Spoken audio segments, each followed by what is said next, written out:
Back in the 90s, Suge Knight wasn't just a problem.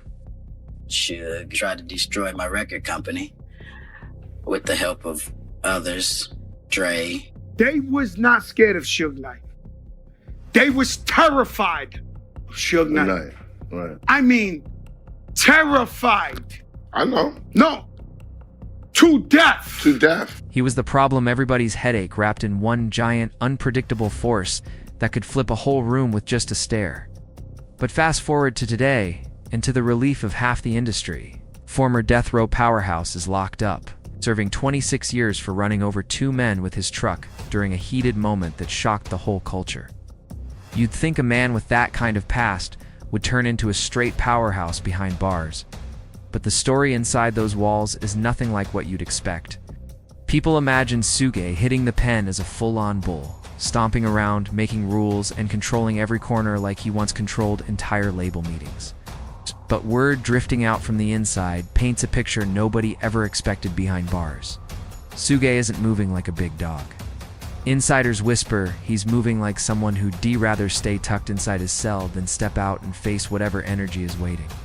Some folks swear something or someone got inside Suge's head and shut down that old sugar bear confidence. And trust me, the whole truth is way deeper and messier than the simple stories floating around. Do you remember what happened the night you guys met? Well, I met Suge Knight a bunch of times. Suge Knight's a problem. That's exactly why this video has to break down why Suge Knight is really scared behind those walls. Because the surface level rumors don't even scratch what's happening underneath. Suge Knight and the word scared never belonged in the same sentence. And that's why, when I first heard people saying Suge Knight was acting lily-livered in prison, my first reaction was straight disbelief. Like, no way this man transformed overnight into someone avoiding the yard. You can't blame anyone for doubting it at first, because anybody even lightly familiar with hip-hop's history knows how wild that sounds. Suge being scared is like the suddenly becoming quiet, or Usher turning into someone calling himself corny. Those things just don't add up with reality.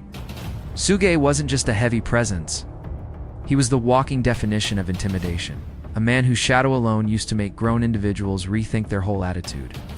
He carried a rep so strong that comparing him to a force of pure chaos in 90s hip-hop wouldn't.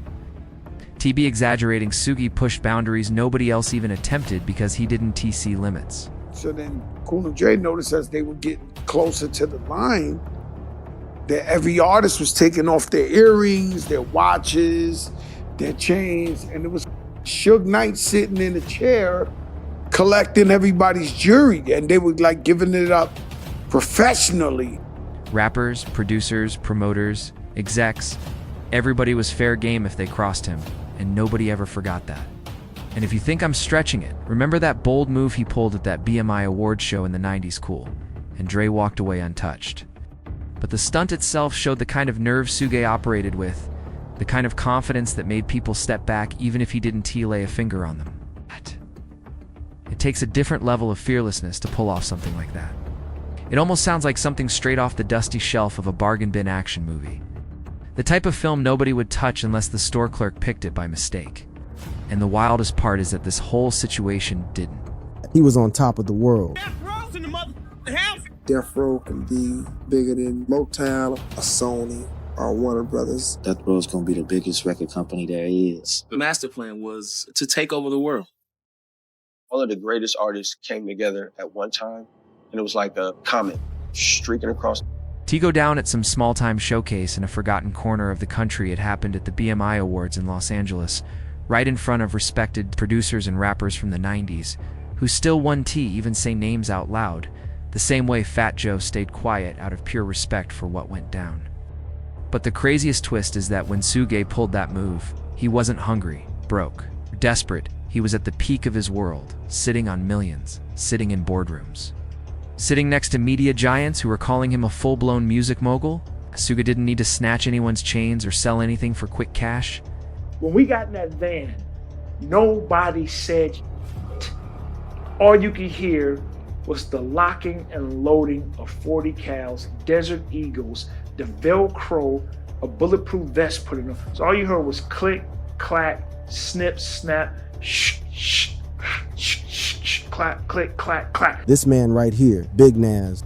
That wasn't Tia's goal at all. He did it simply because intimidation was the only language he ever knew how to speak, and he spoke it better than anybody. For years, Suge balanced two careers at once, running death row records like a kingdom and putting fear in anybody he crossed paths with. And the wild part is that he succeeded in both lanes with brutal efficiency.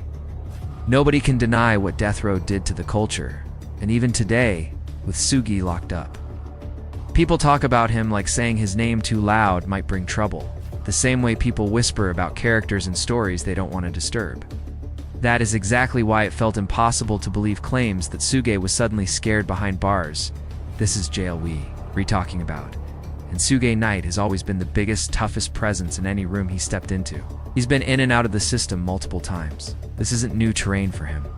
Back in '96, right after Pac's tragic passing, Suge caught a probation violation tied to the Orlando Anderson situation and ended up doing 4 years in FCI Sheridan without flinching. And as we're riding past the front part of the airport, you see a sea of death row guys. They got on red and black death row jerseys. Then in 2003, he was locked up again for another violation after an altercation with a parking lot attendant during the same period when death row's money flow started sinking into a deep decline. And even in 2014, when he survived a drive-by and took 6 hits, he still walked himself into an ambulance like it was just another Tuesday. With a track record like that, I kept asking myself how this same man could suddenly go quiet and soft behind bars. Sure, I ignored the fact that he's pushing 60 now. And I ignored that he threw away a career that could VA, turned him into something even bigger than where Jay-Z sits today. I ignored the damage, the losses, the downfall, because I needed one thing: confirmation. There really wasn't no blood artists, like, you know, so it was more Crip-based as far as the artist, but the business was blood-based because Suge was the CEO. And, you know, he had all his homies there, and at the same time, his homies were security. They would provide weed, they would provide, like, entertainment. Like, it was like we were all, like, the same kind of people. I wanted real eyes inside the same facility, someone who actually saw Suge moving different, someone who wasn't scared to tell the truth. Funny enough, that proof came from a YouTuber named Rizzo, a former inmate who shared the same prison space as Suge Knight and decided to reveal the version of Suge he witnessed, one that most people would never believe existed. He spoke about a Suge who wasn't just dimmed down, but a Suge who looked like a shadow of who he once was. Someone who seemed nervous, unsure, maybe even cowardly in certain moments. And those were his exact words, not mine. Rizzo broke it down raw, saying, "I'd like to show you the dudes beyond these streets, allocating this tough man facade. You really be in the pit with the homies? You gotta really pull a knife out and get your main in the game checked." Everybody keep saying they knew Pac better. Pac gonna be a rep. They're like, yeah. Pac wearing a red flag, you know what I'm saying? He explained that based on their conversations, Suge understood something most people on the outside didn't, that a main, you can come out.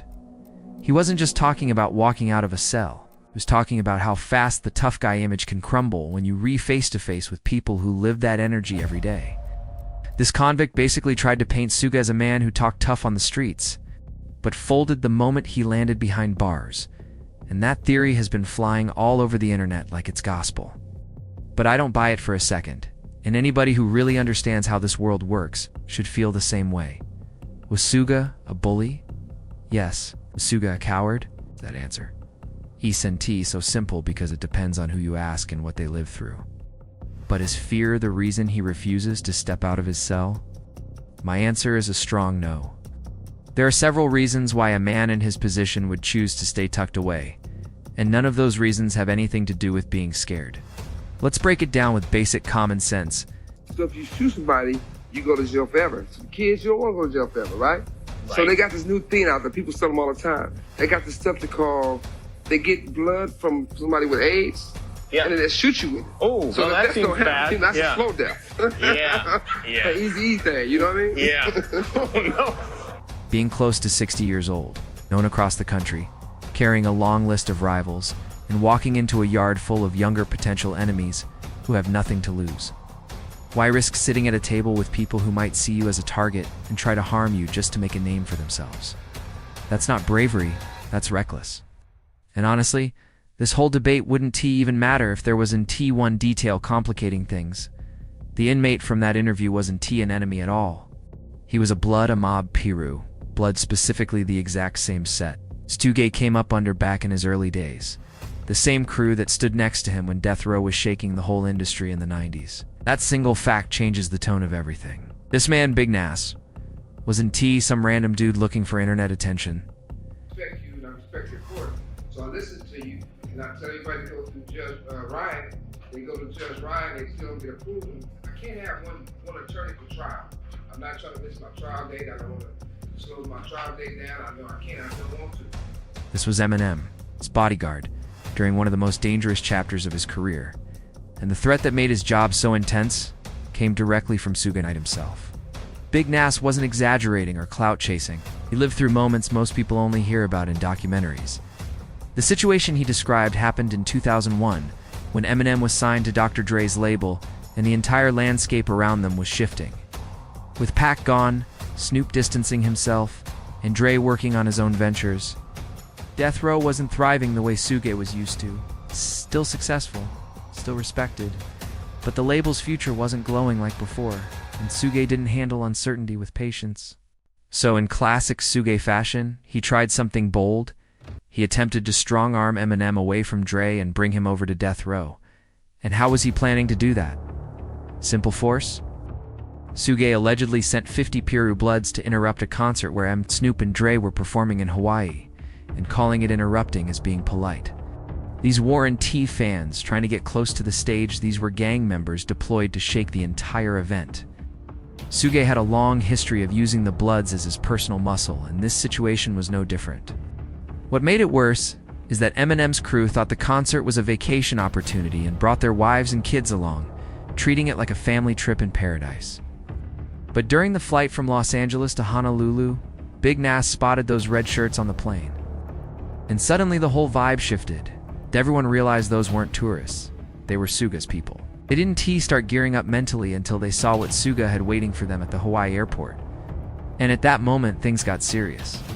Thankfully, nothing tragic happened, and Eminem is still here with us, but make no mistake, nobody on that plane felt safe. And before anyone starts twisting this, I'm not saying Eminem ever bowed down to Suge and was one of the few artists who didn't fold under Suge's pressure. But on that flight, with danger sitting just a few seats away, was scared. His team was scared.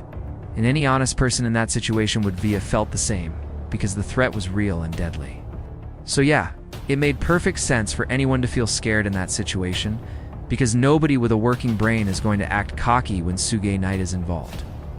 It's one thing to imagine what Suge himself might do, but trying to predict how 50 fired-up Blood members might move in a high-stakes moment like that is a whole different level of danger.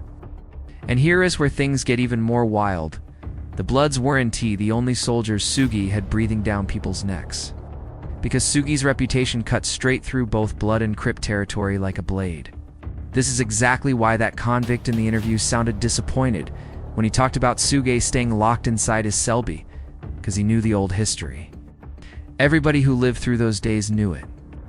Death Row's studios used to be filled with mob Piru members, and it was in that same energy surrounded by those same gang members that Suge carried out some of the most reckless acts anyone ever heard about in the industry. When Suge flipped, he flipped on anybody for anything.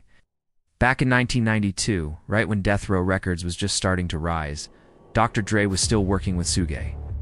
And he invited two aspiring rappers, Linwood and George Stanley, to the studio for a session. Unfortunately for those two, that was the exact day Suge decided to stop by. And what started as a normal recording day turned into something they would never forget. While they were working, Linwood stepped away to make a quick phone call and grabbed the nearest phone he could find.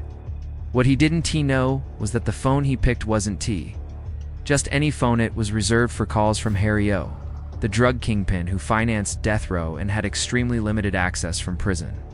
Suge saw him using it, and at first, surprisingly stayed calm. He reportedly said, "Say Blood, don't be on that phone." And honestly, that was one of the softest warnings anybody ever got from Suge. But Linwood had no idea how lucky he was in that moment, and he made the mistake of responding with, "Don't be coming at me with all that gangbang, not from LA." To Suge, that wasn't just a smart response, it was a direct hit to his pride. And the moment those words left the rapper's mouth, everything exploded. Suge pulled out a gun on both rappers, forced them to strip to their underwear, and proceeded to beat them so badly that both of them were left battered and shaken. And even though Suge warned them not to go to the police, the two rappers still reported the incident, but it didn't matter because Death Row had ways of making problems disappear. Suge managed to bury the case by getting the prosecuting attorney's daughter, Gina Longo, a record deal, something straight out of a story that sounds too wild to be real. She went on to become the only white recording artist on Death Row, male or female, all because Suge used her opportunity to make sure the case faded into the shadows. None of this would have been possible if Suge wasn't protected by the mob Piru, because he never would have dared move that boldly unless he was fully sure his crew had his back if things went sideways. But you also gotta understand something important. Ju truly paid his dues. And he didn't move like a man who owed the mob Piru Bloods anything at all. It's not easy to defend a figure as chaotic as Suge Knight, but if we're being fully honest, Suge wasn't mooching off the mob Piru in any way. He was contributing just as much as he was receiving. When he used their muscle, he also put himself on the line, and he carried the weight right alongside them like someone who understood the game inside out. His partnership with the mob Piru wasn't some one-sided situation. It was a full-blown business arrangement that helped both sides win. Suge kept their pockets full, boosted their influence, and gave them a level of shine they never had before. Many people argue that Suge played a huge role in helping the Bloods shift from a neighborhood street group into a major force that could rival the already powerful and well-established Crip sets. That doesn't happen unless both sides are benefiting. Now, some folks might still insist this proves what Kahan was shouting, that Suge was nothing without the mob Piru, and that his whole image depended on them. Sure, plenty of industry insiders would co-sign that idea. But I'm not going down that road without dropping one major reminder. First, Suge's violence wasn't limited to specific types of people. He was reckless across the board. His actions hit whoever was in his path, and the stories about him show he never held back on anyone. One example that always gets brought up is the time he assaulted his girlfriend so badly she lost consciousness, and afterward he left her exposed in the street before walking away. That moment drew heavy attention from law enforcement, the type of attention no gang set could shield him from. And it shows clearly that Suge didn't operate like someone depending entirely on mob Piru for backup. And that wasn't the only incident. Throughout the 90s all the way through 2015, Suge found himself in situations where even seasoned Blood members would have stepped back and thought twice, but Suge kept charging forward anyway. He didn't need someone to disrespect him to flip out. He created the chaos whenever he felt like it. And he didn't need the Bloods standing behind him to make it happen. Take the year in 1995, for example, right in the middle of the heated tension between Suge and Puff Daddy's labels. A friend of Puff, who also worked as a record promoter, made the questionable decision to attend a Christmas party hosted by Death Row Records. The moment Suge saw him, he demanded the promoter give up Puff's home address, and everybody in the room knew Suge wasn't planning on sending holiday gifts. The promoter refused, and he was taken upstairs with Suge, Tupac, and a few others, who decided to teach him what people called the Death Row treatment. Yes, Tupac was involved too. People don't like to admit it now, but in the last stretch of his life, Pac became more and more similar to Suge, and Suge was proud of that influence. So Pac, Suge, and the crew gave the promoter the full Death Row treatments, something that included hitting him with champagne bottles and forcing him into humiliating acts that nobody would ever forget. Nasty situation all around, but the promoter lived through it, and the wildest part is that even after everything they put him through, he still refused to hand over Puffy's location to Suge. Now the question people whisper about is simple: what would have happened if he did give that address up? Some folks believe Puffy might have ended up gone, just like Pac and Biggie, or maybe even like Eazy. And while nobody is saying Suge was behind the first two, there are people who swear he might have played a role in what happened to Eazy. And again, here's the logical question. If police had ever proven Suge took down Eazy in that way, how exactly would the Bloods have protected him from law enforcement? You already know the answer? There was no protection possible. That's why saying Suge stays in his cell out of fear is missing the real point completely. Because Suge's situation is less about cowardice and way more about karma catching up to him. Whether you believe in karma or not, Suge has to face the fallout of everything he did during those decades of chaos. He's fighting a battle against the consequences of his own actions. And the biggest piece of that punishment is the place he's locked up in today. Years, That's the length of the sentence Suge received after pleading no contest to voluntary manslaughter over a 2015 incident that flipped his entire life upside down. He got into a heated confrontation with two men who were actually his friends, and details of what led up to it are still debated. Some say the men threatened him, but moments later, CCTV footage showed Suge running over both of them with his vehicle in a Los Angeles parking lot. One of the victims, Terry Carter, sadly passed away from his injuries, while the other, Cless Sloan, suffered major injuries to his head and foot.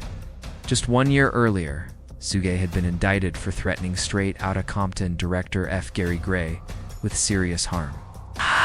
And the irony is heavy. The very incident that sent Suge to prison happened right near the set of the NWA biopic.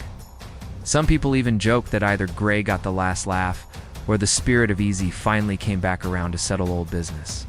Now, being hit with a sentence stretching over multiple decades is enough to shake any man. But when that time has to be served inside a place like Richard J. Donovan Correctional Facility in San Diego County, everything feels even heavier. This isn't a soft facility. It's a state prison that moves between medium and maximum security. And it's packed with some of the most dangerous individuals who ever walked on American soil. I'm talking about people like Sirhan Sirhan. It's the man who assassinated Senator Robert F. Kennedy. It's the Mendez brothers who eliminated their own parents. And Tex Watson from the Manson family. These aren't just criminals. They're individuals known for chilling levels of violence. Suge is now living in the same environment as these kinds of people, and that reality alone will shake even the toughest spirit. But even if we imagine for a moment that Suge's mind is strong enough to match that level of danger, even if we pretend he's unfazed by sharing space with people who built their names on extreme violence, something still pushed him into a self-imposed 24/7 lockdown. And that brings us to two major reasons: money and health. First, the $100 million lawsuit hanging over Suge's head is more than enough to wear a man down, especially when you know you can't fight it from inside a cell. But that's not even the worst part. His health has taken a serious hit since being locked up. In his first year behind bars, word spread that Suge had to undergo emergency surgery on his appendix after suffering through days of unbearable pain, to the point where he couldn't stand without struggling. But the appendix wasn't the only issue. Suge is also living with diabetes, which makes recovery slower, harder, and more dangerous inside a prison setting. That's the same reason he collapsed in the courtroom during the 2015 trial. His body was giving out on him. And things only spiraled from there. Before that trial even started, Suge almost lost his eyesight and had to start wearing glasses just to function. And from that point on, people close to him said his whole life turned into one long stretch of misery. It got so rough that he had to hand over control of most of his outside affairs to people he trusted just to keep things from falling apart completely. There's talk that his fiancée handles his media rights while Ray J oversees whatever's left of his business world, which tells you how far things have slipped.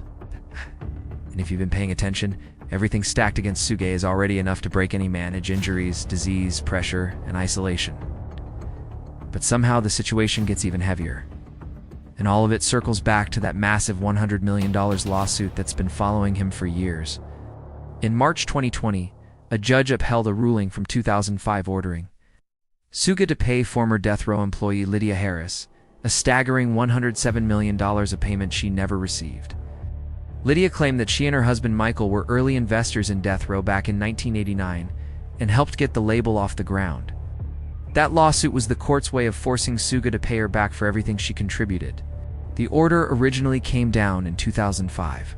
Back then, Suge didn't have the money on hand, and, even if he did, in classic Suge style, he wasn't planning on cutting that check. Lydia said she was the label's first vice president and that Suge kept profits from her during death row's early run. She also claimed she put in around $1.5 million to help launch the company, but was pushed out by Suge and his partners once things took off. When investigators looked into it, her claims lined up with the evidence, which is how Suge ended up drowning in this financial disaster in the first place. Back in 2015, Suge still had fight in him. He argued. He battled. He pushed back even when he was losing. But now, with decades of prison time ahead, failing health, and a body that's breaking down, he's not walking out until around age 80. At this point, the man simply doesn't have any fight left. So his only real play is settling, which brings its own problems. EGA can't produce that kind of money out of thin air. People argue whether he's broke or not, but one thing is clear, he's nowhere near wealthy enough to cover a $107 million bill.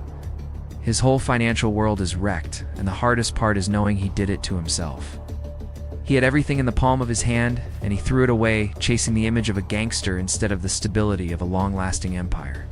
Because here's the truth, at his prime, with records like The Chronic, Doggy Style, and All Eyes on Me dominating the industry, Suge was making over $100 million a year.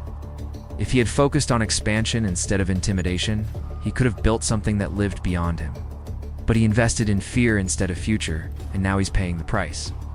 These days, Suge is housed in protective custody at Donovan, separated from the general population for his own safety, tucked away from the chaos he once created in the world.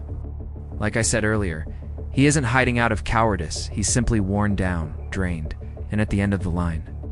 His own exhaustion was already showing back in the 2015 trial, where he couldn't stop talking, demanding, begging, and arguing with the judge as his world collapsed in real time. Inside protective custody, Suge might have a bit of quiet and a layer of safety.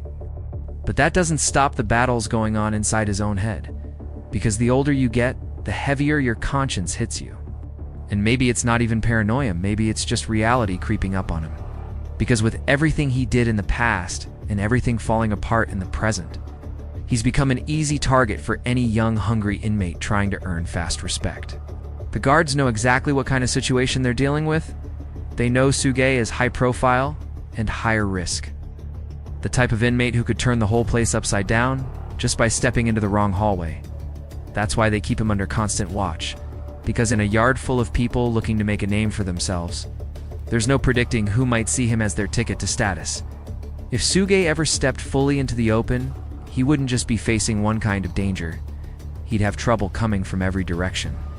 Crip members who still carry old grudges might see an opportunity to settle scores, where some young blood who doesn't know the full story might convince himself that Suge's long stay in protective custody means he dropped the flag without permission.